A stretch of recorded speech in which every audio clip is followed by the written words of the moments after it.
નમસ્કાર. ગુજરાતી સાહિત્યમાં એક આખો યુગ છે જેને પંડિત યુગ તરીકે ઓળખવામાં આવે છે. મતલબ કે વિદ્વાનોનો યુગ. અને આજે આપણે એ જ યુગના એક સૌથી તેજસ્વી તારા આચાર્ય આનંદશંકર ધ્રુવના જીવન અને એમના વિચારોના વારસાને સમજવાના છીએ. એમણે સાહિત્ય અને તત્વજ્ઞાનને જે નવી દિશા આપી, ચાલો એમની એ સફરને થોડી નજીકથી જોઈએ. આજે 7 એપ્રિલ એમની પુણ્યતિથિ છે. અને એમને યાદ કરવા માટે આનાથી સારો દિવસ કયો હોઈ શકે? એમની પ્રજ્ઞા કેટલી ઊંડી હશે એનો અંદાજ એ વાત પરથી જ લગાવી શકાય કે ખુદ રવિન્દ્રનાથ ટાગોર જેવા વિશ્વકવિ પણ એમનાથી પ્રભાવિત હતા. આ એક જ વાત એમની મહાનતા સાબિત કરવા માટે પૂરતી છે. તો સવાલ એ જ થાય કે ભાઈ, આટલું ઊંડું જ્ઞાન આવ્યું ક્યાંથી? જુઓ, એમની આ જે પ્રજ્ઞા હતી ને, એ કોઈ અચાનક આવેલી વસ્તુ નહોતી. એના મૂળ તો એમના પરિવાર અને એમને મળેલા ખાસ શિક્ષણમાં ખૂબ જ ઊંડે સુધી હતા. એમનો જન્મ થયો 1869માં અમદાવાદના એક ખૂબ જ પ્રતિષ્ઠિત વડનાગરા પરિવારમાં. જ્ઞાન તો એમને જાણે વારસામાં મળ્યું હતું, પણ સૌથી રસપ્રદ વાત એ છે કે એક બાજુ સ્કૂલનું ભણતર ચાલતું હતું અને બીજી બાજુ એમના પિતાજીએ ઉત્તર ભારતના મોટા મોટા પંડિતો પાસે એમને ધર્મશાસ્ત્રનું જ્ઞાન અપાવ્યું. અને પછી તો એમણે MA અને LLB પણ કર્યું. વિચાર કરો, પરંપરા અને આધુનિકતાનો કેવો અદ્ભુત સંગમ. પણ એક વાત સમજવા જેવી છે. આનંદશંકર ધ્રુવ માત્ર પુસ્તકોમાં ડૂબેલા રહેનારા વિદ્વાન નહોતા. એમણે પોતાના જ્ઞાનનો ઉપયોગ કરીને એક બહુ મોટી સંસ્થાનું નિર્માણ પણ કર્યું. તો ચાલો હવે આપણે સીધા બનારસ જઈએ અને જોઈએ કે કેવી રીતે આ વિદ્વાન એક રાષ્ટ્ર ઘડવૈયા બન્યા. વાત શરૂ થાય છે બનારસ સેન્ટ્રલ હિન્દુ કોલેજથી, જ્યાં તેઓ પ્રિન્સિપલ બન્યા. ત્યાં એમણે આચાર્ય કૃપલાણી સાથે મળીને આખી બનારસ હિન્દુ યુનિવર્સિટી, જે નવી બની રહી હતી, એના વહીવટને એકદમ વ્યવસ્થિત કર્યો. એમની આ કાબેલિયત જોઈને પંડિત મદન મોહન માલવિયાજી એટલા બધા પ્રભાવિત થયા કે એમણે આનંદશંકરજીને સીધા જ યુનિવર્સિટીના પ્રો વાઇસ ચાન્સલર એટલે કે ઉપકુલપતિ બનાવી દીધા. આ બતાવે છે કે સાચું જ્ઞાન માત્ર ચોપડીઓમાં નહીં, પણ વ્યવહારમાં પણ દેખાવું જોઈએ. પણ હા, વહીવટી કામકાજ તો એક બાજુ હતું. એમનો જે સાચો અને અમર વારસો છે ને, એ તો એમના લેખન અને એમના ચિંતનમાં જ સમાયેલો છે. એમના વિચારોએ સાહિત્ય અને ફિલોસોફી એટલે કે દર્શનશાસ્ત્ર પર જે છાપ છોડી એ આજે પણ દેખાય છે. 11 વર્ષ!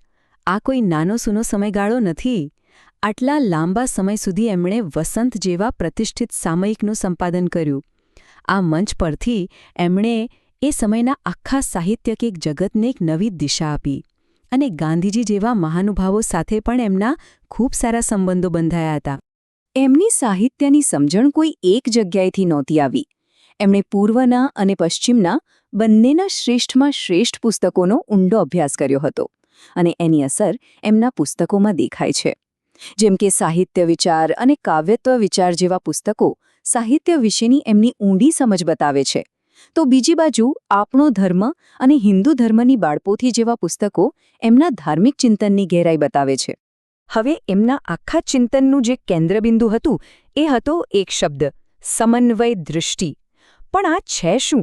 સાવ સહેલી ભાષામાં કહીએ તો આ એક એવી નજર છે જે અલગ અલગ વિચારોમાં ઝઘડો નહીં, પણ એમની વચ્ચેનો તાલમેલ શોધે છે. પૂર્વ અને પશ્ચિમ, જૂનું અને નવું, આ બધા વચ્ચે પુલ બાંધવાનું કામ. અને એમનું પુસ્તક આપણો ધર્મ આ વિચારનું સૌથી શ્રેષ્ઠ ઉદાહરણ છે. આનંદશંકર ધ્રુવનું જીવન અને એમનું કામ જ એમને અમર બનાવે છે. એમનો વારસો આજે પણ એટલો જ જરૂરી છે. તો ચાલો એ સમજીએ કે પંડિત યુગમાં એમનું સ્થાન બરાબર ક્યાં હતું. જુઓ, પંડિત યુગના 2 મોટા થાંભલા ગણાય છે. એક હતા ગોવર્ધન રામ ત્રિપાઠી, જે એ યુગનું સર્જનાત્મક સ્વરૂપ હતા. એમણે પોતાની કલ્પના શક્તિથી મહાન કૃતિઓ રચી. તો બીજી બાજુ હતા આનંદશંકર ધ્રુવ. તેઓ હતા એ યુગનું ચિંતનાત્મક સ્વરૂપ. એમણે પોતાની બુદ્ધિ અને તર્કથી એ યુગને વૈચારિક ઊંડાણ આપ્યું. આ સરખામણીથી જ એમનું મહત્વ સ્પષ્ટ થઈ જાય છે. અને અંતે આપણે ફરીથી રવિન્દ્રનાથ ટાગોર પર પાછા આવીએ. એમણે આનંદશંકરજી માટે શું કહ્યું હતું ખબર છે? એમણે કહ્યું, મૂળ સત્ય પર્યંત એમની દૃષ્ટિ પહોંચે છે. એટલે કે એમની નજર સીધી જ સત્યના મૂળ સુધી પહોંચી જાય છે. આનાથી મોટું સન્માન બીજું શું હોઈ શકે? એક જ વાક્યમાં એમની આખી પ્રતિભાનો સાર આવી ગયો. ટૂંકમાં કહીએ તો એમનામાં 3 વસ્તુઓનો સંગમ હતો. એક, ખૂબ જ ઊંડું પાંડિત્ય. બીજું એકદમ ધારદાર બુદ્ધિ, અને ત્રીજું અને કદાચ સૌથી મહત્વનું અત્યંત ઊંડી વિનમ્રતા. જ્ઞાન સાથે આટલી નમ્રતા, આવો સંગમ ખરેખર ભાગ્યે જ જોવા મળે છે. તો આ બધી વાત પછી એક સવાલ આપણા મનમાં થવો જોઈએ. આનંદ શંકર ધ્રુવ જેવા બહુમુખી વ્યક્તિત્વ, જેમણે પરંપરા અને આધુનિકતા, જ્ઞાન અને વ્યવહાર અને પાંડિત્ય અને વિનમ્રતા આ બધી બાબતોને પોતાની અંદર એકસાથે જીવી બતાવી, એમના જીવનમાંથી આજના સમયમાં આપણે આપણા માટે શું શીખી શકીએ? આ વિચારવા જેવો પ્રશ્ન છે.